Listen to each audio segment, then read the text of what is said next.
Es noticia Taxco, al norte de México, donde hay conmoción por el secuestro y asesinato de una menor de 8 años.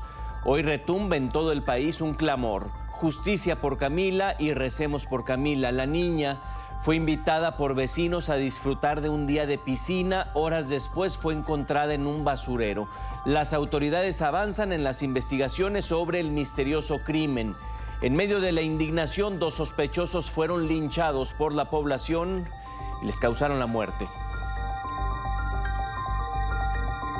Todo en esta historia es escabroso. En Taxco, Guerrero, en el centro de México, la niña Camila Gómez, de 8 años, pidió permiso a su madre para ir a la piscina de la casa de su vecina y a jugar con su amiga. Fue allá a divertirse la niña. Cuando mi cuñada fue a recoger a mi sobrina, resulta que no, la mamá sale y le dice que no, ahí nunca llegó mi sobrina. Y empieza a decir, pues ¿cómo que no? Si aquí vino a jugar con tu hija. Las cámaras de seguridad fueron clave para determinar que la niña sí ingresó a la casa de su vecina, pero nunca salió. Luego se ve a una mujer salir apurada con un cesto de ropa y detrás de ella un hombre con una bolsa negra de basura que arroja al baúl de un taxi. La menor fue reportada como desaparecida el miércoles 27 de marzo a las 3 de la tarde. Allí empezó una intensa búsqueda y a las 4 de la mañana del jueves 28 fue hallada sin vida en un paraje en la carretera entre Taxco y Cuernavaca. La indignación de la población ante el hecho criminal y la demora para la expedición de las órdenes de aprehensión contra los sospechosos hizo que la comunidad buscara en una casa a los presuntos responsables y de allí los sacaron a golpes.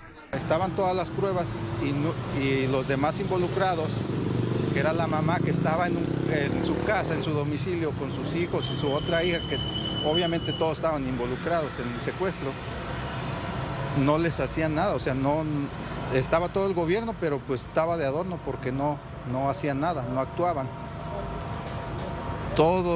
De toda la noche y todo el día nos decían, ahorita, además al rato llega la orden de aprehensión, ya va a salir, y nunca sale. La gente se empieza a juntar y se desespera, se hace el caos.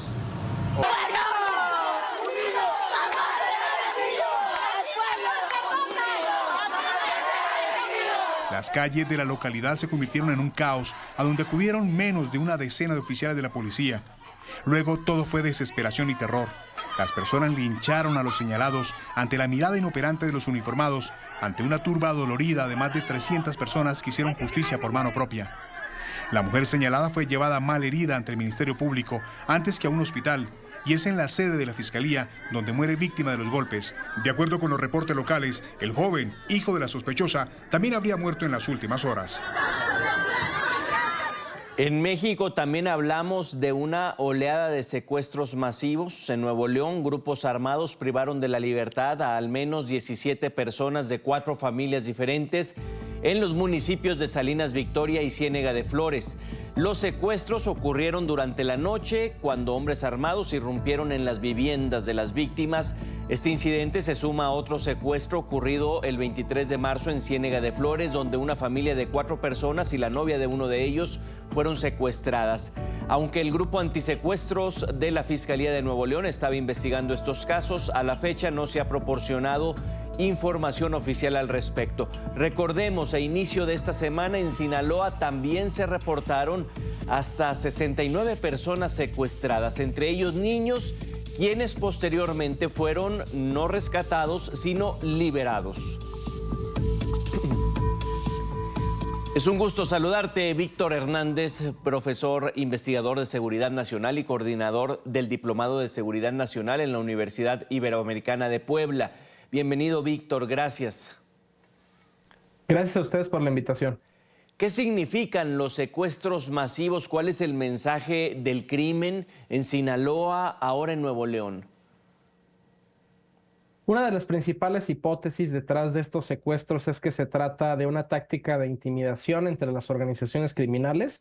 No sería la primera vez que hay intentos de secuestros de familiares o allegados de altos capos mexicanos que pues buscan tener algún tipo de ventaja en algún proceso de negociación por el control de ciertas plazas o de ciertas rutas de narcotráfico. La realidad es que en varios de estos secuestros quien acaba liberando a las víctimas no es la autoridad, sino propiamente los mismos cárteles, y es algo que se ha presentado en varias ocasiones en las últimas semanas en México, donde las liberaciones después de un secuestro, aunque el gobierno quisiera presumirlas como el éxito de una operación conjunta, en realidad son los propios criminales quienes consideran que ya han cumplido su propósito y dejan libre a las víctimas.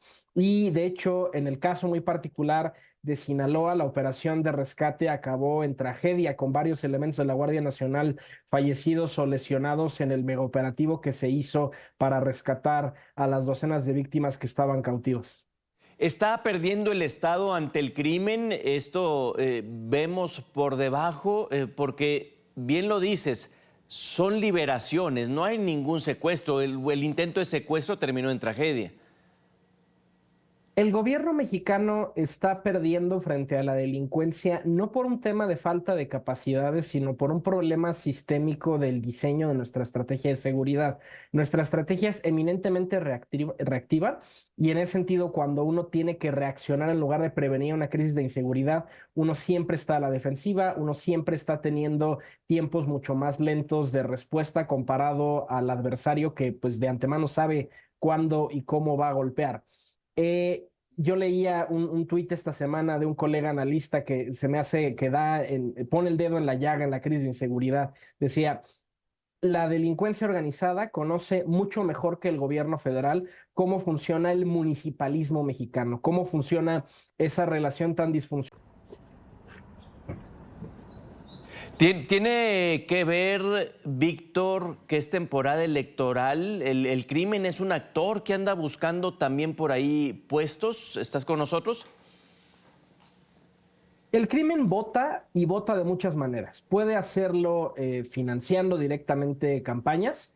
Si algo nos ha revelado Guacamaya Leaks, este hackeo masivo a la Secretaría de la Defensa hace un par de años, pues revela que el gobierno mexicano tiene pleno conocimiento de muchos actores políticos que reciben sobornos o que tienen vínculos familiares o de amistad con miembros de cárteles, e inexplicablemente el ejército no actúa para detener a estas personas. Pareciera ser que la Sedena en ocasiones utiliza esta información más para lucro político o el uso de alguna ventaja o oportunidad en lugar de hacer cumplir la ley siempre y en todos los casos.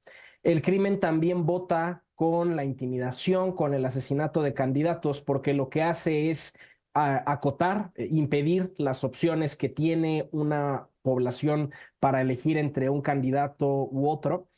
Em, y en ese sentido, pues sí, a ver, los años electorales suelen ser picos de violencia, no necesariamente a escala masiva, o sea, no significa que siempre en el año de elecciones todo el homicidio sube o todo el secuestro sube, pero sí que hay un marcado incremento de atentados contra la vida de precandidatos, de candidatos y también de funcionarios públicos en el activo. Entonces, pues sí, la criminalidad vota con mucha intensidad, y además hoy vota con mucho descaro. Antes había cierta sutileza o cierto intento de que no fuera tan obvio, pero la realidad es que no hay semana que en México no tengamos una noticia de un candidato asesinado, y en ese sentido se erosiona la democracia, cuando menos por vía negativa, ¿no? Porque se le está quitando una opción a un municipio o un estado de a quién quieren elegir como su representante electo. Oye, Víctor, ¿por qué el presidente AMLO no se refiere a nombres específicos de grupos criminales o cárteles? Solo dice disputas entre bandas. ¿Es por algo específico? ¿Lo consideras correcto? Uno de los grandes defectos de todos los presidentes mexicanos durante la guerra contra el narcotráfico es que utilizan eufemismos en el afán eh, de eximir al Ministerio Público, que son los detectives en México, de investigar la verdadera causa detrás de un homicidio. Tú puedes hacer un compilado de cientos de conferencias de prensa de todos los presidentes mexicanos del siglo XXI, donde vas a oír ese tipo de narrativas. Fallecieron estas personas, pero porque andaban en malos pasos, o porque era un ajuste de cuentas, o porque se están peleando la plaza. Y eso es casi pensamiento mágico, ¿no? O sea, sin que un detective haya procesado los indicios balísticos, entrevistado a los testigos, ya de pronto desde la presidencia mágicamente por telepatía, ya adivinaron cuál es la causa de ese de homicidio, cuando en realidad a lo mejor el asesinato fue el resultado de un pleito por una herencia o fue por un pleito por una pareja amorosa, pero eso no se puede decidir nada más por arte de magia desde una conferencia de prensa presidencial. La gran crisis que hay en México es justo una crisis forense.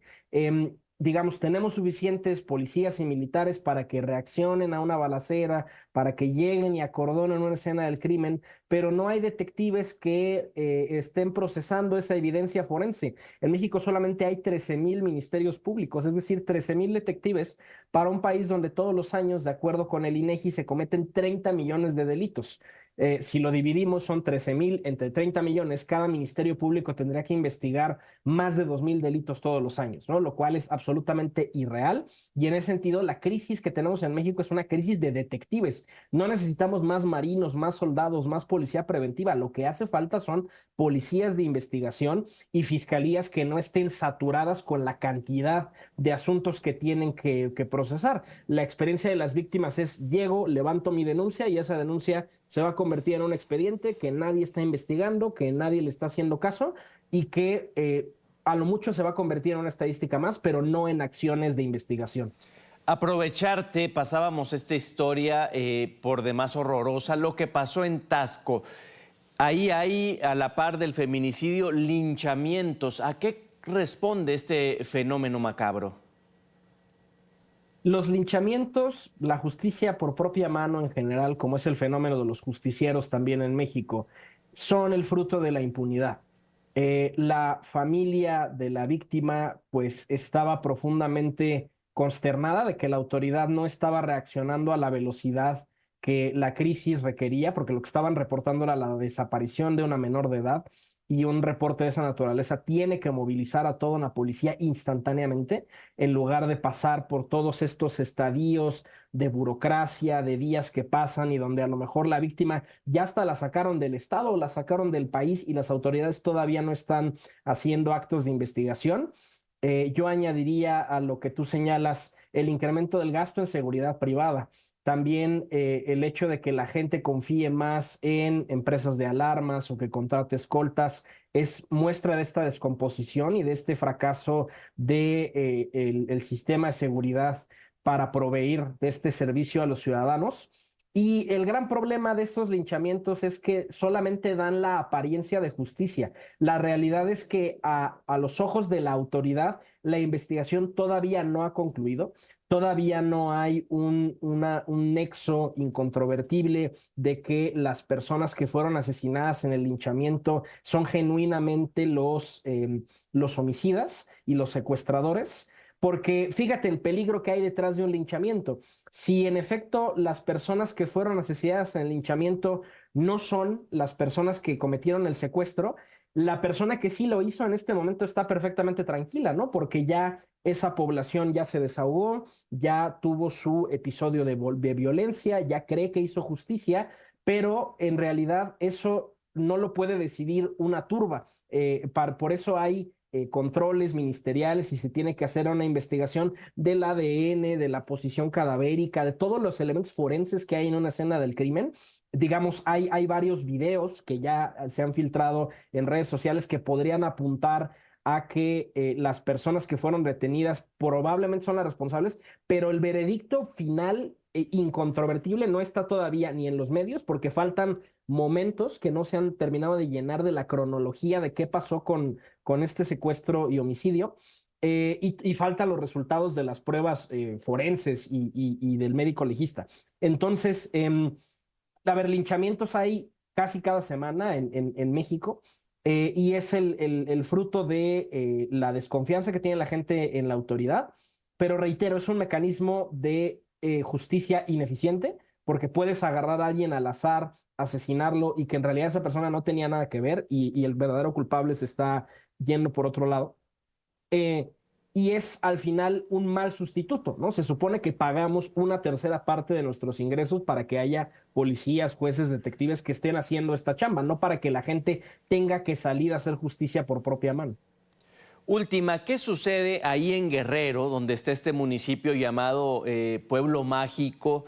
Es de turismo europeo, etcétera, y está Iguala, Teloluapan, una masacre, por ahí en la sierra hay niños armados, no sé si son mensajes, en Acapulco después del huracán Otis es el terror porque golpean a los camioneros, a los que manejan las combis. ¿Qué sucede en esta entidad? Guerrero es una de las muchas instancias del fracaso de la estrategia de seguridad federal.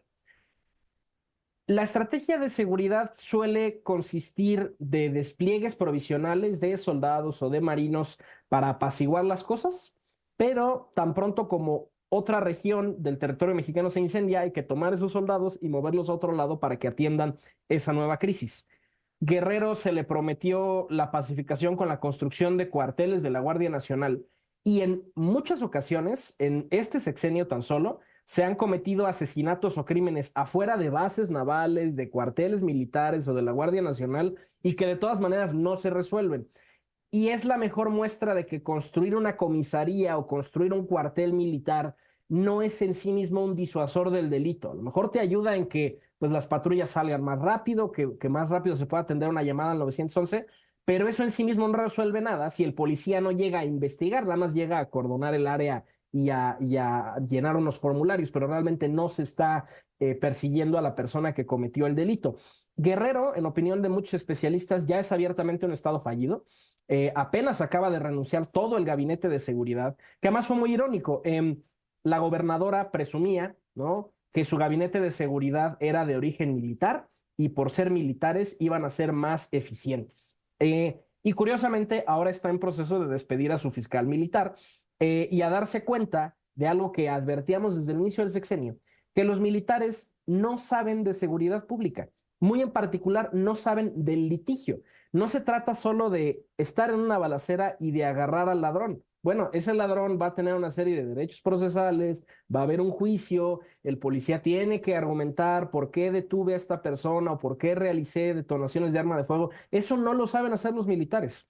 Y como no lo saben hacer, en un juicio no se sentencia con base en lo que salió en los periódicos o lo que dice la gente del ladrón que ya tiene fama. No, solamente se puede sentenciar con base en lo que se dijo en el tribunal. Y si el militar no sabe explicar las razones detrás de un aseguramiento, detrás de un retén, detrás de una detención, esa carpeta de investigación se va a caer y el delincuente va a salir libre. Entonces, Guerrero es la instancia en muchos casos del fracaso de la militarización, de la federalización de la seguridad pública, y podrán cambiar de gabinete de seguridad 80 veces. El problema no es de personas. O sea, podrías tener a Santo Tomás de Aquino, a San Ignacio de Loyola como fiscal del Estado, la persona más beata e incorruptible. No es un problema de personas, es un problema de instituciones, es un problema de procesos y es un problema de marco legal disfuncional, que reitero, no es nuevo. México, desde que nació como país, las guerras, por ejemplo, del siglo XIX entre liberales y conservadores,